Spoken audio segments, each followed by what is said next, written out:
of the heavens and the earth, Lord. The living God, the Holy One. Say you are, and we give you worship. Say you are. Tu sais, mais tu ne maîtrises pas trop ce qu'il faut faire. Cet homme qui te demande la main, tu ne sais pas. Est-ce que vraiment est-ce qu'il est digne de confiance? Est-ce qu'elle est digne de confiance? Tu ne sais pas. Est-ce que 50 ans plus tard, il sera toujours le même, ou elle sera toujours la même?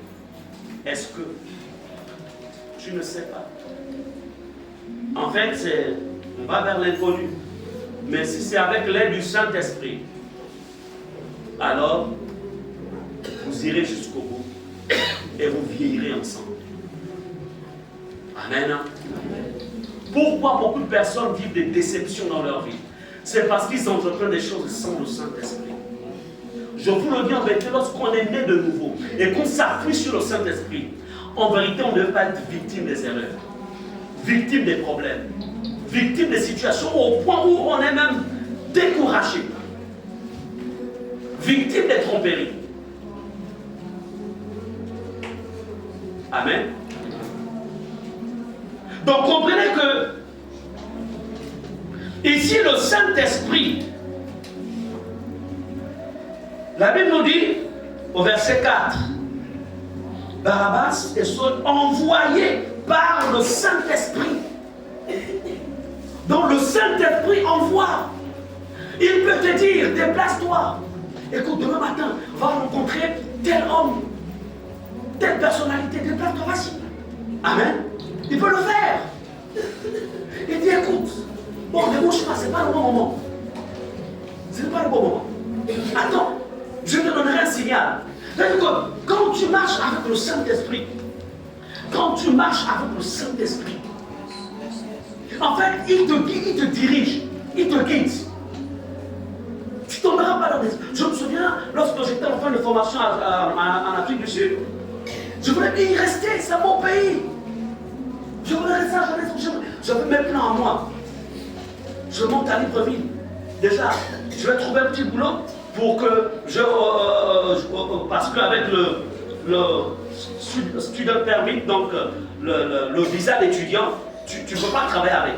Donc j'avais mes plans en moi, j'ai tout fait pour avoir en fait un work permit donc, qui me permettra en fait de... Mais le Saint-Esprit est venu avec un langage. Il m'a donc parlé par des visions. Ensuite, il est passé par une émission que j'avais vue à la télé, au journal. J'ai compris que non. Dieu ne me veut pas. Je reste en bas dans le Christ. Amen. J'avais déjà fait presque. J'avais bientôt fait 3 ans. Donc en vérité, il suffisait que j'ajoute encore 2 ans. Facilement, en fait, je pouvais, en fait, parce qu'il y a des conditions quand tu es dans un pays étranger pour avoir, on ne peut pas dans les détails. Le pays était comme un jardin d'Éden. Mais à l'intérieur, il n'y avait pas la grâce pour ma vie là-bas. Il n'y avait pas la réussite pour ma vie là-bas. C'est pourquoi, lorsque vous êtes conduit par le Saint-Esprit, lorsque vous êtes guidé par le Saint-Esprit, vous ne commettez pas des erreurs. Vous ne marchez pas, ce n'est pas parce que tel domaine a réussi à l'autre, et l'autre, mais viens, tu sais, moi, depuis que je suis ici, c'est ce que je fais, ça marche, viens, ça va marcher aussi pour toi. Non! Chacun a sa terre promise. Amen. Amen. Chacun a sa terre promise. Tu m'as dit qu'on repart, tu es venu ici, tu repars dans ton pays. J'ai écouté. Amen. Mais si j'aurais pas écouté la voix du Saint-Esprit, j'aurais fait comme les autres. Je connaissais certains étudiants qui revenaient de notre pays, comme le Nigeria, comme le Cameroun et autres, qui sont restés. Ils ont laissé des églises dans leur pays, ils sont restés. Mais malheureusement, en fait, quand je suis reparti 3 ans plus tard, ils n'ont pas démarré, beaucoup n'ont pas démarré. Ils ont essayé de faire chose, mais ça n'a pas marché. Pourquoi? Parce que tout simplement, lorsque tu es guidé par le Saint-Esprit, il y a des erreurs que tu ne commettras pas. Parfois, les retards qu'il y a dans les vies sont liés au fait qu'on ne sait pas écouter. Il faut apprendre à écouter. Dieu va te guider. Il va te guider. Parce que tu écoutes. Est-ce que l'ensemble? Ta vie peut être à la hauteur de ce que Dieu a prévu. Mais il faut que tu écoutes celui qui est venu placer en toi. Le Saint-Esprit. Il dit, mettez-moi à part. Et après avoir été mis à part, alors il les a dirigés. Il les a guidés. Il leur a dit, allez-y dans tel domaine, dans telle zone. Alors c'est dans Acte 16, on va bien comprendre cela. Acte 16, verset 5 à 10. Il veut être ton guide. La parole du Dieu déclare: les églises se fortifiaient dans la foi et augmentaient en nombre de jour en jour. Ayant été empêchés par le Saint-Esprit d'annoncer la parole dans l'Asie, ils traversèrent la Phrygie et le pays de Galatie. Arrivés près de la Mysie, ils se disposaient à entrer en Bithynie, mais l'Esprit de Jésus ne le leur permit pas. Ils franchirent alors la Mysie et descendirent à Troas. Pendant la nuit, Paul eut une vision. Un Macédonien lui apparut et lui fit cette prière: passe en Macédonie, secours-nous. Après cette vision de Paul, nous cherchâmes aussitôt à nous rendre en Macédonie, concluons que le Seigneur nous appelait à y annoncer la bonne nouvelle. Amen. Amen. Regardez comment le Saint-Esprit conduit ici les apôtres. Ils décident d'aller organiser une campagne d'évangélisation dans l'une des villes. Le Saint-Esprit leur dit, écoutez, parce qu'ils voulaient aller en Asie. Le Saint-Esprit leur dit, n'allez pas en Asie. Et pourtant, c'est pour une bonne cause, hein, en ensemble. Ils allaient pour évangéliser, pour aller sauver les âmes. Mais celui qui est leur guide, le Saint-Esprit, il est Dieu. Il sait que s'ils partent maintenant en Asie, il n'y aura pas de moisson. Le besoin était ailleurs. Voyez-vous donc, même dans les choses spirituelles, si Dieu, par le Saint-Esprit, ne nous a pas guidés dans ces choses-là, ça ne produira rien du tout. Mais je comprends pas, pourtant je prie, je jeûne. Oui, mais est-ce qu'il t'attend là-dedans? Est-ce que c'est le moment? Il y a toujours, le Saint-Esprit te dira, ce n'est pas le moment, ne le fais pas maintenant.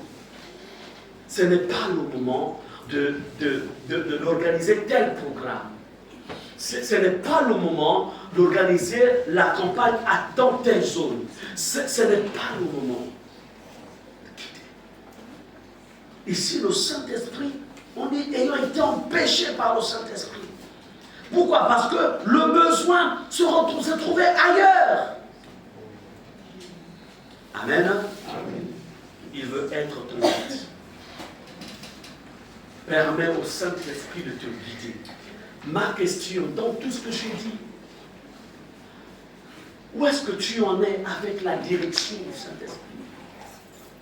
Est-ce que tu permets au Saint-Esprit de te guider? Est-ce qu'il te guide? Où est-ce que tu en es? Amen. Où est-ce que tu en es? Où est-ce que tu en es? Il est Dieu. Il est dans ton cœur. Développe cette relation avec lui.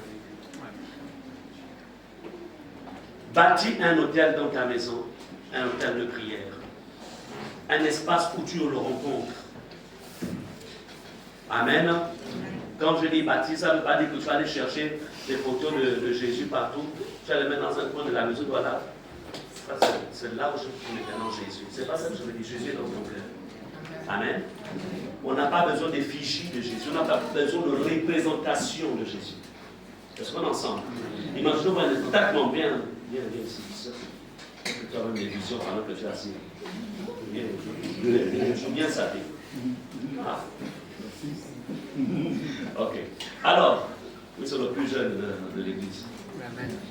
Alors, imaginez-vous, il m'invite chez lui. Il m'a dit, pasteur, venez séjourner chez moi. Alors, j'arrive chez lui. Maintenant, j'ai sa photo en fait dans mon portable. Et puis pour parler avec lui, j'ai dit, je sors la photo, j'ai dit, moi, je voudrais manger maintenant. Entends, lui-même il est là. Je dis, 4 mots. Je voudrais boire de l'eau. Il va. Qu'est-ce qu'il va penser? Hein? Il va appeler le SAMU. Est-ce qu'on est ensemble? Il y a quelque chose qui ne va pas. Je suis là. Comment tu vas prendre ma photo pour me demander de l'eau? Mais c'est ça que les gens font. Dieu est là. On n'a pas besoin de sa représentation. On n'a pas besoin de son... On n'a pas besoin de son effigie. On n'en a pas besoin. En fait, c'est une erreur. C'est une abomination. Tu n'as pas besoin. Il est à l'intérieur de toi. Dieu est esprit. Toi aussi, il t'a créé esprit. Donc, en fait, lorsque tu le reçois, il s'unit avec ton esprit à l'intérieur de toi. C'est pourquoi le dialogue, il sera toujours un dialogue intérieur. Donc parfois tu es là silencieux, mais tu entends une voix qui te parle. Ou parfois tu es silencieux, il y a une adoration qui monte, un cantique qui monte. Amen. En fait, c'est lui qui entretient la présence. Amen. Amen. Amen. Amen. Donc quand je parle d'un hôtel de prière dans ta maison, c'est une manière de dire, il faut que tu détermines des heures, des horaires, où tu te dis, à cette heure-là, je dois être avec mon Dieu, dans un endroit bien précis de ta maison. Est-ce qu'on est ensemble? Amen. C'est ce que je voudrais dire ici. Il veut te guider. Dieu l'a mandaté pour te guider. Dans tous les domaines. Je vais prendre le dernier passage, ensuite on va prier. Acte 19. Nous allons voir ici dans Acte 19 comment l'Esprit de Dieu descendit sur les apôtres. Parce qu'ils en avaient besoin. Quand je dis les apôtres, en fait, non pas les apôtres, tous d'autres disciples, autant pour moi. Donc autant pour vous, pas les apôtres. Eux, ils avaient déjà fait l'expérience dans Acte chapitre 2. Ici, nous sommes dans Acte 19. Amen. Ok. Acte 19, verset 1 à 7. Oui. La parole de Dieu déclare, pendant qu'Apollos était à Corinthe, Paul, après avoir parcouru les hautes provinces de l'Asie, arriva à Éphèse, ayant rencontré quelques disciples. Il leur dit, avez-vous reçu le Saint-Esprit quand vous avez cru? Ils répondirent, nous n'avons pas même entendu dire qu'il y ait un Saint-Esprit. Il dit, de quel baptême avez-vous donc été baptisés? Et ils répondirent, du baptême de Jean. Alors Paul dit, Jean a baptisé du baptême de repentance, disant au peuple de croire en celui qui venait après lui, c'est-à-dire en Jésus. Sur ces paroles, ils furent baptisés au nom du Seigneur Jésus. Amen. Amen. Non, jusqu'au verset 7. Tu t'arrêtes au verset 5. Verset 6. Lorsque Paul leur eut imposé les mains, le Saint-Esprit vint sur eux et ils parlaient en langue et en prophétisant. Verset 7. Ils étaient en tout environ 12 hommes. Amen. Amen. Je voudrais ici dire à l'Église que le Saint-Esprit est disponible pour toi ce matin. Amen. la plénitude aussi du Saint-Esprit est disponible. Amen. La plénitude est disponible. Tu peux être rempli du Saint-Esprit. Tu peux être rempli du Saint-Esprit. Ici, nous voyons, on nous dit que pendant qu'Apollos était à Corinthe, Paul, après avoir parcouru d'autres provinces de l'Asie, arriva à Éphèse. Ayant rencontré quelques disciples, il leur dit: avez-vous reçu le Saint-Esprit? Donc, on peut être en fait disciple, mais cependant ne pas avoir le Saint-Esprit, avoir reçu le Saint-Esprit. Parce que la Bible dit bien, ayant rencontré quelques disciples. Donc, ils avaient déjà une habitude religieuse. Ils allaient à l'église, ils écoutaient la parole, ils étaient engagés, mais ils n'avaient pas encore reçu le Saint-Esprit.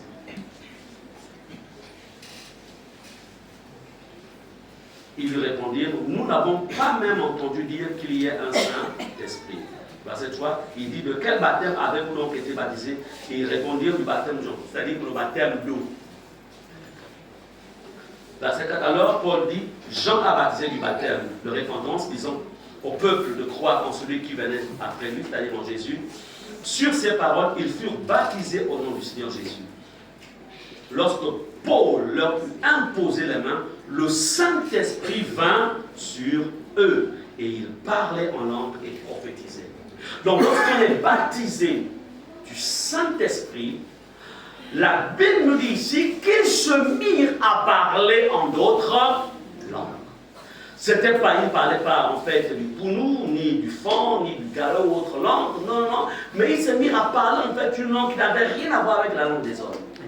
C'était une langue céleste, la langue de l'esprit. Amen. Ils se mirent à parler d'autres langues. Donc le signe que le Saint-Esprit en fait nous a remplis, c'est qu'on se met à parler en langue. C'est lui-même qui vient en fait libérer sa présence en toi, te couvre. Tu es baptisé, c'est-à-dire on te plonge, tu es plongé dans le Saint-Esprit. Mais il y a aussi, qu'on va appeler aussi, tu peux aussi être, tu as aussi besoin, même si tu avais déjà été baptisé, le Saint-Esprit c'est bien, mais tu as besoin aussi de ce qu'on appelle un renouvellement. Le renouvellement du Saint-Esprit. Amen. Amen. Renouveler, c'est aussi important d'être renouvelé.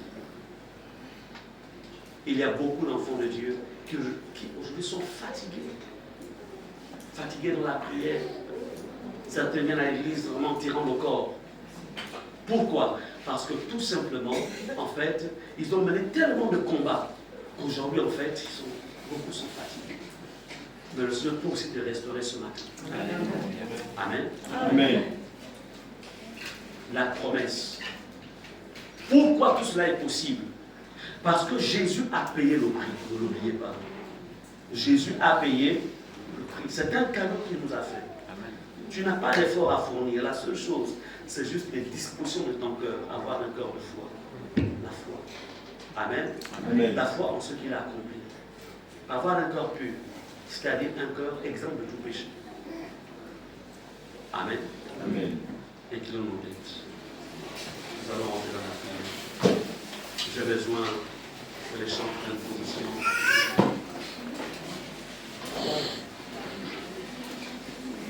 On va se lever, lèvons-nous, revoir toute ta vie. Est-ce que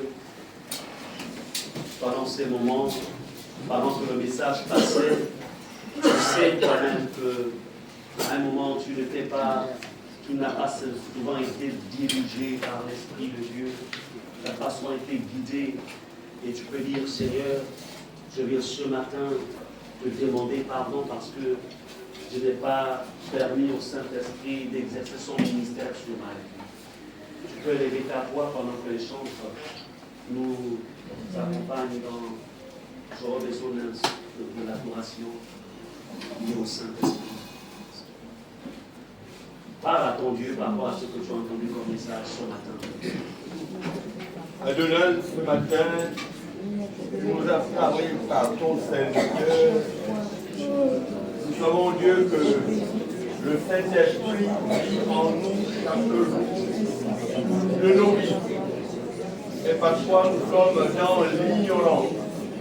Parfois nous sommes dans le doute. Parfois nous mettons à contre-pied ou à contre. Nous ne cherchons pas à développer ta pensée. Parce qu'au travers du Saint-Esprit qui nous parle chaque jour, qui nous guide nos pas. Parfois, tu nous amènes dans la bonne direction. Nous laissons conduire par nous-mêmes, point où nous trompons chaque jour. Seigneur, nous te disons encore merci parce que tu as toujours mieux nous enseigner ce matin. Continue à parler avec le Saint-Esprit.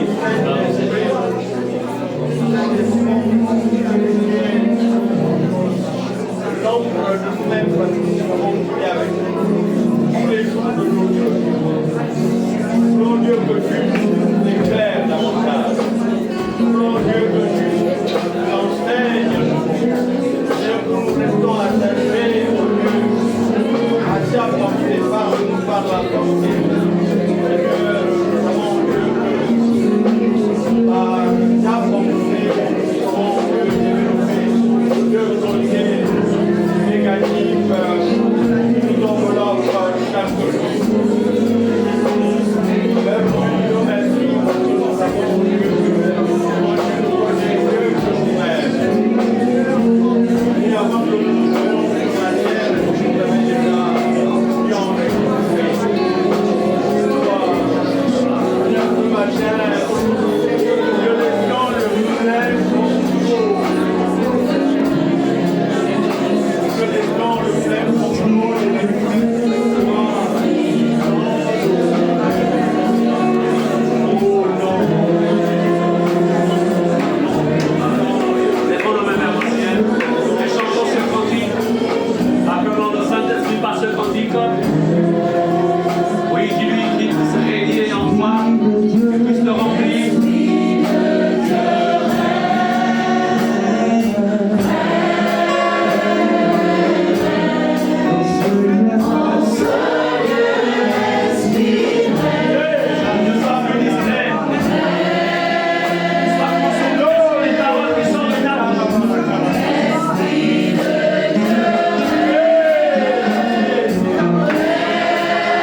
Rondolo, sindolo, sondolo, secche, le becchene, dondolo, sciacca la bacalafana, linda, la sende, le venesende, dondolo, sciacca la bacalafana,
ceux qui veulent renouveler leur alliance avec le Seigneur s'approchent. Il y a certainement des dont l'alliance est affaiblie. Tu marches avec Dieu, mais c'est affaibli aujourd'hui. Et tu veux renouveler cette alliance, ton alliance avec le Seigneur. Tu peux venir devant et dire, Seigneur, je renouvelle mon alliance avec toi. Parce qu'il est celui qui me renouvelle. Il est celui qui me restaure. Il est celui qui m'a fermé. Tu peux venir renouveler ton alliance, renouveler ton engagement avec le Seigneur ce matin.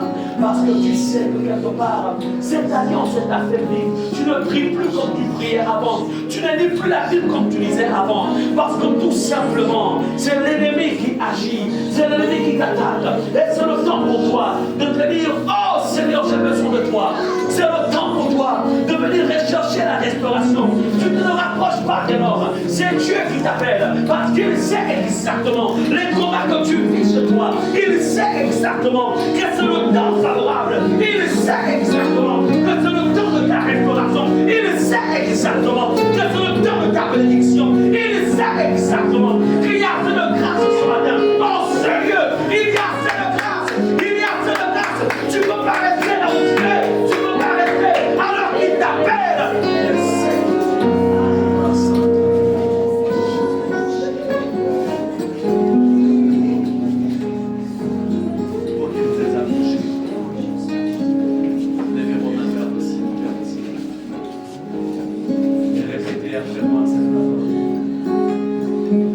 Dieu de l'Alliance,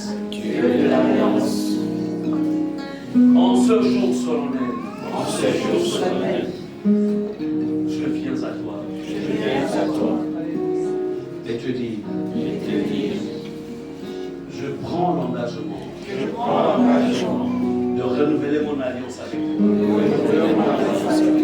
Je reconnais, Seigneur, que je me suis affaibli dans bien des domaines. Mais parce que je sais, à cause de ton amour, à mon égard, tu ne me condamnes pas. Mais cependant, tu me pardonnes, tu me restaures, tu me fortifies. Je m'ouvre à toi, Seigneur. Que la plénitude du Saint-Esprit inonde mon cœur, inonde ma vie, au nom de Jésus. Seigneur, je prends l'engagement d'être fidèle devant l'autel de la prière, le lieu du rendez-vous entre toi et moi. Seigneur, tous ces éléments qui appartiennent au monde et qui ont commencé à se coller à ma vie, je me débarrasse. Tu peux murmurer ces choses qui ont besoin d'être débarrassées. Murmure-les devant le Seigneur. Que lui seul entende cela. Et tu vois comment ça se passe.